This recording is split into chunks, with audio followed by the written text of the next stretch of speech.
बिस्मिल्लाहिर्रहमानिर्रहीम। अस्सलाम वालेकुम। सुबह बखैर। आप सब कैसे हैं? उम्मीद करती हूँ सब ठीक होंगे, खैर आफियत के साथ होंगे। मैं भी एकदम ठीक ठाक हूँ। यहाँ नाश्ते के बाद का टाइम है, बस बर्तन समेट के सिंक में रख दिए थे और बीफ जो है फ्रीज़र से निकाल के रख दिया था डीफ्रोस्ट होने के लिए।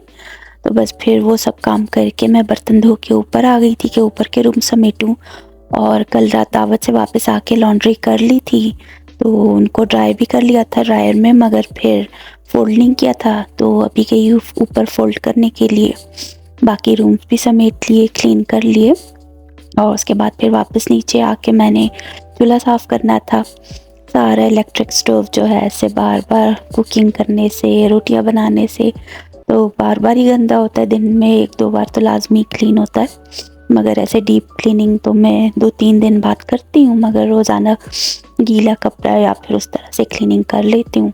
मगर फिर आज कुछ ज़्यादा ही गंदा हो रहा था, तो मैंने कहा नहीं चलो सही से क्लीन करती हूँ कि माइक्रोवेव, ओवन, सब इलेक्ट्रिक स्टोव सब कुछ की क्लीनिंग हो जाए। तो बस यहाँ मैंने अच्छी तरह से इसको क्लीन कर लिया था और फिर उसके बाद मैंने खाना बनाना था।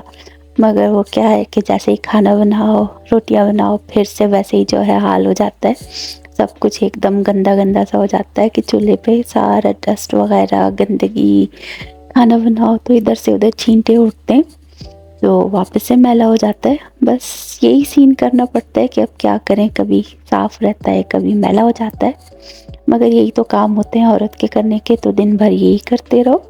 बस फिर उसके बाद जो है मैंने खाना बनाना स्टार्ट कर दिया था और आज मैं जो है आलू गोश्त का सालन बना रही थी, जैसे पतला सा शोरबा होता है तो वो बना रही थी। और बचपन में ये चीज़ हम बहुत खाया करते थे, अम्मी बनाती थी। तो यही खाना आज बना के फिर मुझे बचपन बहुत याद आया कि अम्मी जब बनाया करती थी। तो आलू गोश्त का शोरबा बनाने के लिए मैंने जो है 2 प्याज लेके ब्लेंडर में डाल के उनको ब्लेंड कर लिया था। बस थोड़ा सा पानी शामिल किया था ताकि प्याज को फ्राई करने के टाइम ज़्यादा मेहनत ना लगे, क्योंकि पानी ड्राई हो फिर जाके जो है ये प्याज जो है ऐसे फ्राई होती है।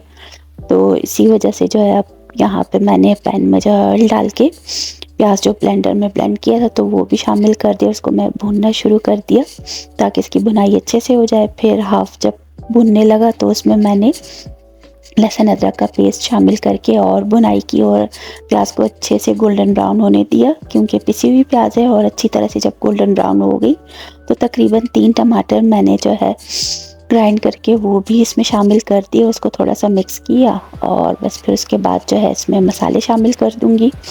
नमक 1 से 1.5 चम्मच शामिल किया। फिर लाल मिर्च हो गई थी, लाल मिर्च, कुटी हुई लाल मिर्च मैंने शामिल की इसमें, क्योंकि मेरे पास मीट का जो है करी मसाला रखा था तो वो मैंने जो है तकरीबन 2 चम्मच शामिल किया। तो ज़ीरा धनिया भुना और पिसा हुआ वो शामिल किया और साथ ही थोड़ी हल्दी। फिर वही जो मीट करी मसाला था वो 2 चम्मच भर के मैंने इसमें शामिल करके अच्छी तरह से भूनना स्टार्ट कर दिया ताकि टमाटर का भी पानी ड्राई हो जाए। और साथ ही जो है बीफ के पीसेस जो है मैंने इंस्टेंट पॉट में पानी में डाल के फिर थोड़ा नमक और हल्दी डाल के इसको बॉईल कर लिया था और उसका पानी मैंने गिरा दिया था ताकि अगर बीफ में कोई स्मेल सी होती है तो वो भी चली जाए। और अच्छी तरह से यहाँ पे इसको मैंने मसाले में डाल के भूनना स्टार्ट कर दिया। साथ ही आलू के भी थोड़े बड़े बड़े पीसेस काट के मैंने इसमें शामिल कर दिए, उसको अच्छी तरह से भूनना स्टार्ट कर दिया ताकि अच्छी तरह से भुन जाए। फिर एंड में जो है थोड़ा ड्राई मेथी शामिल करके फिर गर्म पानी भी डाल दिया और उतनी देर तक मैंने इसको बॉईल किया कि ये अच्छी तरह से आलू भी गल जाए। और गोश्त तो पहले से ही हाफ से ज़्यादा डन था, बस थोड़ा ही इसको गलाना था। तो अच्छे से हमारा खाना तैयार हो गया था, आलू गोश्त का शोरबा। और उसमें जो है सबसे एंड में जो है मैंने फ्रेश हरा धनिया काट के डाला, क्योंकि उसके बगैर तो फिर मज़ा नहीं आना। यहाँ बस आज मैंने रोज़ के हिसाब से कुछ ज़्यादा ही रोटियां बना ली थी, क्योंकि पतला शोरबा है तो अगर रोटियां तोड़ के इसमें डालें तो और भी मज़ा आता है। और यहाँ हमारा खाना तैयार था। खाना खाने के बाद यहाँ देखें चूल्हे का हाल फिर से वैसे ही। और सिंक, सुबह जो बर्तन धोए उसके बाद कुकिंग करते टाइम फिर से बर्तन मैले हो गए और सिंक भी फिर से भर गया था बर्तनों से। मगर खैर फिर खाना खाने के बाद फ़ौरन ही मैंने बर्तन वगैरह धो लिए, ग्रीन टी बना के पी ली थी। उसके बाद फिर तकरीबन 6:30 हो रहे थे, हम निकल गए कि ग्रोसरी कर लें, क्योंकि सारी चीज़ें ऐसे ख़त्म हो रही थी। तो जो जो चीज़ें चाहिए थी मैंने लिस्ट बना ली थी, मोबाइल में नोट करके रख लिया था। यहाँ बस हम निकलने लगे थे और अच्छे खासे बादल छाए हुए थे और हल्की हल्की बारिश हो रही थी, एकदम भीगा भीगा सा मौसम। सड़कें सारी जो है, दरख्त वगैरह सब ऐसे भीगे भीगे से थे और बस अच्छा लग रहा था।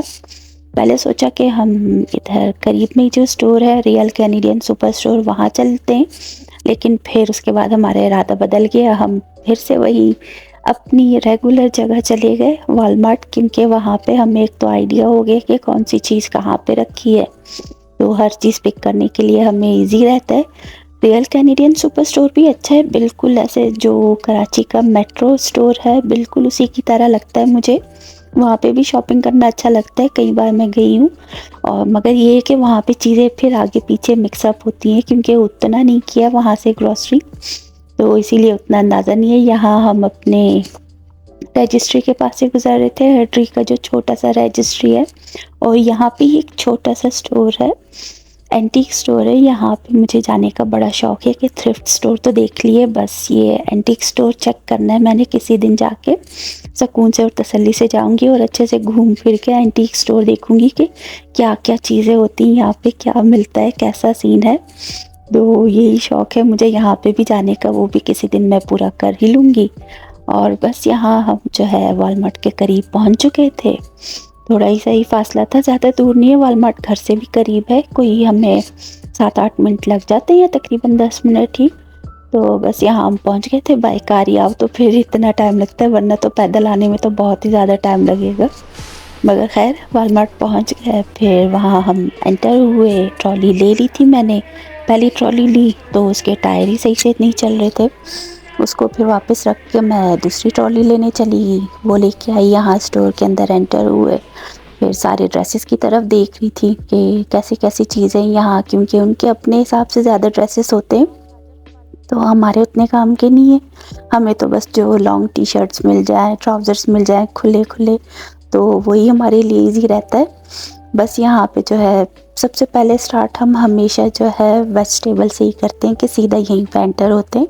तो जो वेजिटेबल्स चाहिए थी वो चीज़ें सब मैंने उठा ली, फ्रूट्स वगैरह थे, मगर ये था कि कुछ ज़्यादा ही जो चीज़ें खाली हो गई थी, क्योंकि हम आज लेट आए थे, तो इसी वजह से उतनी चीज़ें हमें नज़र नहीं आई, वरना यहाँ पे सारे रैक्स तो भरे होते हैं। और यहाँ बनाना देखे, सारे ग्रीन ग्रीन बनानास रखे हुए लाइन से, और वो एक यंग सी लड़की थी वो सेट करती जा रही थी, उसके हाथ में ट्रॉली थी बड़ी सी। और ये है कि यहाँ पे बनाना से ही कच्चे मिलते हैं, तो उनको लाके घर पे कुछ दिन रखना पड़ता है, तब जाके वो पक्के येलो हो जाते हैं और एकदम मीठे से। और यहाँ पे देख लें, ये जो है कॉर्न है यहाँ रखा हुआ। अभी फ़िलहाल तो ये कॉर्न का साइज़ छोटा है, मगर ये एकदम से इतने अच्छे मीठे होते हैं। समर टाइम पे जब हम लोग लेते थे यहाँ पे, कई बार बहुत लिया, तो अच्छे खासे बड़े साइज़ के कॉर्न और एकदम जूसी से। और जब उसको बनाओ यहाँ पे, कुक करो, चाहे ओवन में या एयर फ्रायर में, जिस तरह भी, बहुत ही मज़े के बनते थे। और बस यहाँ पे जो है हम फिर सीधा मसालों की लाइन में आ गए, जो इंटरनेशनल मसाले होते हैं। जो चीज़ें मिल गई मुझे अवेलेबल थी वो मैंने उठा ली। और ये रूबीकॉर्न का जो जूस है ये बहुत ही मज़े का है, मगर इसकी प्राइस थोड़ी सी अप है, तो जब कभी सेल पे ऐसे लगा हो तो हम ज़्यादा पिक कर लेते हैं, वरना फिर जो हमें एक और जूस है वो बहुत ज़्यादा पसंद है, तो वो हम ज़्यादा पिक करते हैं। और यहाँ ये मीट का सेक्शन है, तो हर तरह के मीट यहाँ पे अवेलेबल है, जो जो ये लोग खाते हैं, हर तरह की चीज़ें। मगर खैर हलाल का सेक्शन एकदम अलग बना हुआ है, तो यहाँ पे जो चीज़ें रखी हैं पूरा उन पे टैग वगैरह सब कुछ लगा है कि ये हलाल है, तो हमने हलाल चिकन ही पिक किया। बोनलेस चिकन चाहिए था, ब्रेस्ट पीसेस थे, तो वही हमने पिक किए। उस हिसाब से फिर हम आगे की तरफ आ गए, 1-2 चीज़ें और पिक की। फिर यहाँ से मिल्क लिया, एग्स लिए, बटर हो गया, चीज़ लिया, फिर आगे की तरफ बढ़ते गए। और मैंने पालक चेक की, मुझे पालक नज़र नहीं आई, मगर ये अच्छा हुआ कि हस्बैंड ने मुझसे पहले ही जो है पालक खा लिया था, उनको मिल गए थे और मुझे नज़र ही नहीं आए।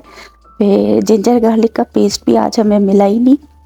इतना सर्च किया मैंने, यहाँ से वहाँ घूमती रही, देखती रही, जहाँ जहाँ मुझे अंदाज़ा था कि ये लोग रखते हैं, मगर मिले ही नहीं। तो बस ऐसे ही बस हमने अदरक और लहसुन जो है फ्रेश ही हमने पिक कर लिया, ताकि वो घर ले जाके मैं पेस्ट बना के रख दूँ कि काम आएंगे कुकिंग के टाइम, तो क्योंकि आज ख़त्म हो गया था। और यहाँ हम इधर काउंटर की तरफ आ गए। यहाँ सेल्फ चेक इन का भी सिस्टम है, पाकिस्तान में भी है, मगर यहाँ पे भी अच्छा खासा सिस्टम बना हुआ है। और कार्ड्स का ये है कि एक साइड पे उन्होंने फुल कार्ट के लिए सेल्फ चेकआउट का सिस्टम रखा है, दूसरी साइड पे जो है कम आइटम्स के लिए।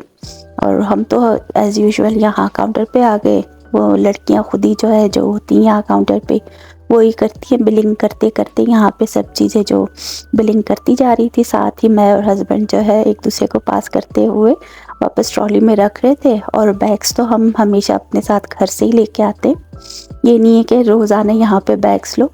हमारे पास इतने ढेर सारे बैग्स रखे हुए हैं, छोटे बड़े साइज़ हर तरह के, तो हम ला के गाड़ी में रख देते हैं। ट्रॉली जैसे ही ले जाके गाड़ी के पास पार्क करें तो सारा सामान जो होता है ट्रॉली से हम बैग्स में ट्रांसफ़र करके ट्रॉली फिर उसकी जगह पे रख देते।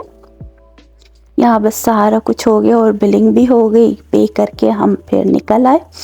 और यहाँ पे अच्छा खासा फूड वगैरह सब कुछ है, मैकडॉनल्ड्स और पता नहीं क्या क्या, मगर हम तो नहीं जाते क्योंकि हलाल का इशू है। और यहाँ गेट से बाहर निकलते हुए मुझे फ्लावर्स नज़र आए, मदर्स डे के हिसाब से उन्होंने सारा सेटअप रखा हुआ था, प्लांट्स का, फ्लावर्स का। और बस यहाँ से एग्ज़िट लिया हमने और सामने ही टीवी स्क्रीन पे मैं खुद नज़र आ रही थी, तो वहाँ पे भी मैंने थोड़ा सा क्लिक किया कि देख लूँ मैं खुद कैसे नज़र आ रही हूँ। उसके बाद बाहर निकले तो वैसे ही भीगा भीगा मौसम था, मगर ये था कि ठंड नहीं थी, हवा भी थी, बारिश भी हल्की फुल्की, बहुत ही हल्की हल्की बूंदाबांदी हो रही थी, मगर मौसम ठंडा नहीं था और मज़ा आ रहा था। उसके बाद फिर हम वापस घर की तरफ चल पड़े ताकि घर आ जाएं और फिर सारा सामान जो है वापस ग्रॉसरी वगैरह जो है वो सब सेट करना भी होता है। बर्तन तो खैर मैं धो के चली गई थी। फिर आते साथ ही हमने चाय बना ली क्योंकि मिल्क भी सारा ख़त्म हो गया था और मिल्क पाउडर जो रखते हैं वो भी ख़त्म हो गया था। तो आज तो हमने ब्लैक टी पी थी नाश्ते पे, इसीलिए फिर मैंने कहा नहीं भाई मिल्क ले आते हैं। 2 बॉटल्स पिक कर ली कि दही भी बनाना है और चाय वगैरह का भी काम आता है। तो यहाँ बस देख लें हम घर की तरफ जा रहे हूँ। ये ऐसे फार्म्स टाइप के हैं जो खेती बाड़ी भी होती है, उसको अच्छे ग्रास वगैरह को रोल करके इतना अच्छा वो लोग सिस्टम करके रखते हैं और बहुत ही अच्छा लगता है। और इस साइड पे तो सारा आबादी भी यहाँ बढ़ रही है, कंस्ट्रक्शन स्टार्ट हो गई है। जब मैं यहाँ जून में लास्ट ईयर आई थी तब तो ये वाली जगह से जब हम गुजरते थे तो एकदम खाली मैदान था। फिर बीच में यहाँ पे आस्ते आस्ते काम स्टार्ट होना शुरू हुआ जब सर्दी आ रही थी। और अब देखें यहाँ पे घर भी बनना स्टार्ट हो गए, सारा कंस्ट्रक्शंस का काम चल रहा है। और ये घर के करीब पहुँचे तो ये वही फार्म है जहाँ की गाय की आवाज़ें हमारे घर तक सुनाई देती हैं। जो मैं उधर पॉन्ड की साइड जाती हूँ तो वहाँ वहाँ गाय की आवाज़ें दूर से आती है। तो इसी फार्म की सारी गाय है और अच्छा खासा बड़ा सा फार्म है। 2-3 फार्म्स तो होंगे शायद, हर किसी का अपना अलग अलग सिस्टम और अच्छा लगता है। मगर ये कि सब उनका अपना पैक है, प्राइवेट एरिया है कि कोई ऐसा आसानी से जा नहीं सकता है। और बस यहाँ हम घर के करीब पहुँच चुके थे। घर आके बस वही एज़ यूजुअल जल्दी जल्दी सारा सामान सेट किया, जो चीज़ें फ्रिज और फ्रीज़र की थी वो रखी, जो पेंट्री में रखनी थी पेंट्री में रखी, और जो बॉटल्स वगैरह फ़िल करने थे सारे मसालों के वो फिल कर दिए। और बस फिर आज के दिन की यही रूटीन थी, आज यही काम किया, ग्रॉसरी शॉपिंग की। अच्छा हो गया पूरे वीक के लिए सुकून और तसल्ली से ये सब चीज़ें मौजूद है घर पे। बस फिर यही था जो आपके साथ शेयर किया। कल तक के लिए फिर आप सबसे अल्लाह हाफ़िज़।